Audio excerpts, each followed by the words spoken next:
Princess Aurelia of the Ninth Spiral had grown tired of perfection. From the crystalline balconies of the celestial palace of Virex, she watched three suns rise and fall in synchronized elegance. Entire star systems bent to the will of her people, the Lunari Ascendancy, an ancient race whose technology made time feel like a suggestion rather than a rule. Aurelia herself was a marvel. Bioluminescent skin that shifted with her emotions, eyes that reflected nebulae, and a mind sharpened by centuries of engineered intelligence. And yet she was bored. Every cycle brought the same ritual. Princes from allied empires arrived in fleets that darkened the stars, each one genetically optimized, emotionally regulated, and trained from birth to impress her.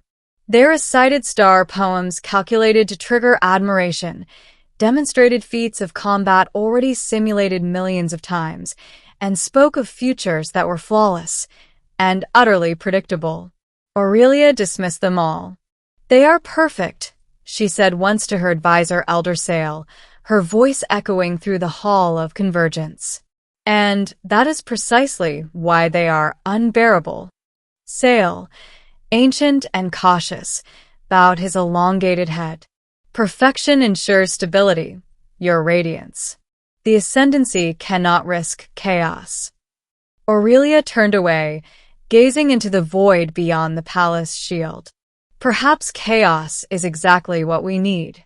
The opportunity for chaos arrived in the most unlikely way.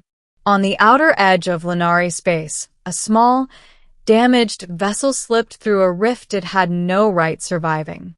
It was primitive, metal hull, inefficient engines, radiation shielding barely above fatal thresholds. The ship's AI was failing, and its lone occupant was unconscious. A human. The Lunari had observed humanity from afar for decades. An emotionally volatile species, technologically inferior, constantly at war with itself. Officially classified as interesting but unsuitable for contact. Yet fate, it seemed, had other plans. Aurelia personally ordered the ship recovered. When Elias Mercer woke, he expected death. Instead, he found himself in a chamber of living light. The walls pulsed softly, responding to his heartbeat. His body felt healed. Every injury from the rift jump, burns, fractures, radiation sickness was gone. And then he saw her. She stood near the window, her form radiant yet strangely calm. Not monstrous. Not divine. Just other. "You're awake," Aurelia said, studying him with curiosity rather than authority. Elias sat up slowly, his mind racing. "Okay," he muttered.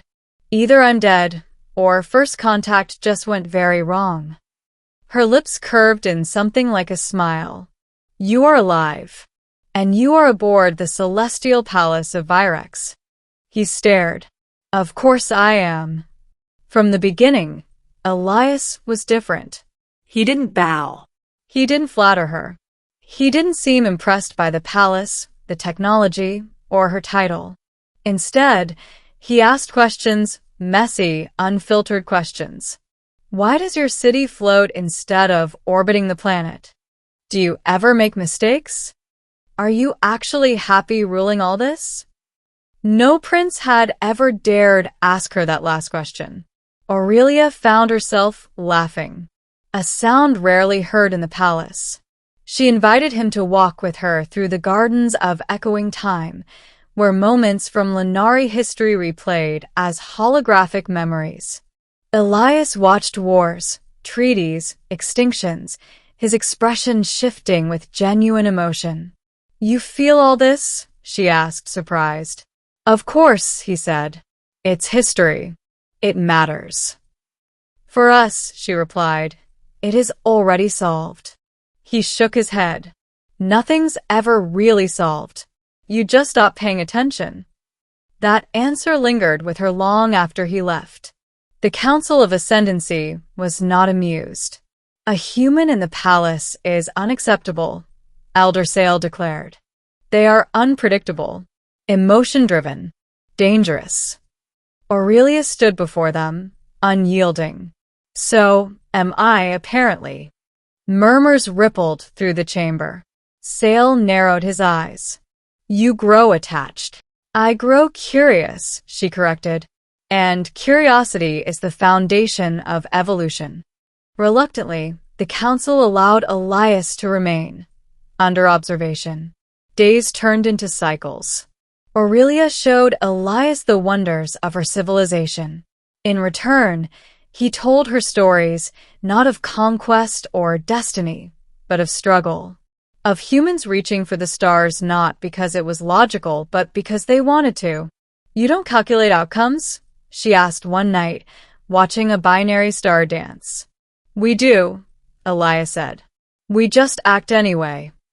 For us, Aurelia admitted, every path is chosen because it guarantees success.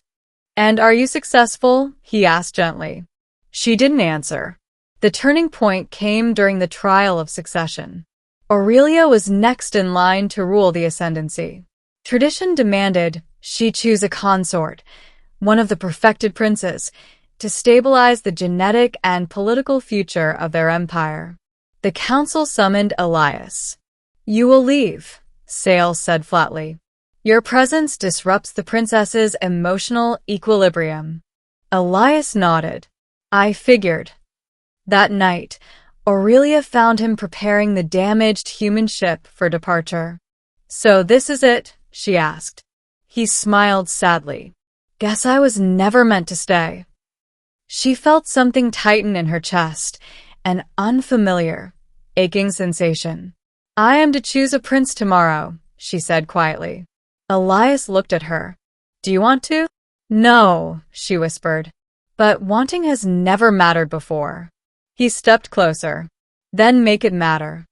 On the day of the trial, the princes stood in flawless formation. The council watched in anticipation. Aurelia rose. I refuse, she said. Shock rippled through the chamber. I will not choose perfection, she continued. I will not bind our future to what we already know. I choose uncertainty. She turned and gestured for Elias to step forward. Gasps erupted. A human cannot, Sale began. He already has, Aurelia interrupted. He has shown me something none of you could. She faced Elias, her voice steady, but filled with emotion. You changed everything because you are unfinished. You dream. You fail. You grow. And so will we. The aftermath was chaos. Several allied empires withdrew. The council fractured. For the first time in millennia, the ascendancy faced instability. And yet, something remarkable happened. Innovation surged. Lunari scientists began experimenting beyond safe parameters. Art evolved. Music changed. Younger generations questioned, dreamed, argued. The empire was alive again. Elias never became a prince. He refused titles, refused control. He remained what he always was, human. Aurelia ruled not as a flawless empress, but as a learning one. The ending.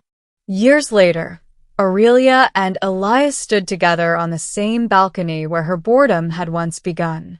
The stars looked different now, not because they had changed, but because she had. Do you regret it? Elias asked. Choosing chaos? She leaned against him, her light glowing softly. No, she said. For the first time, the future is not written, and that makes it beautiful. Below them, ships of countless species moved through shared space, human vessels among them.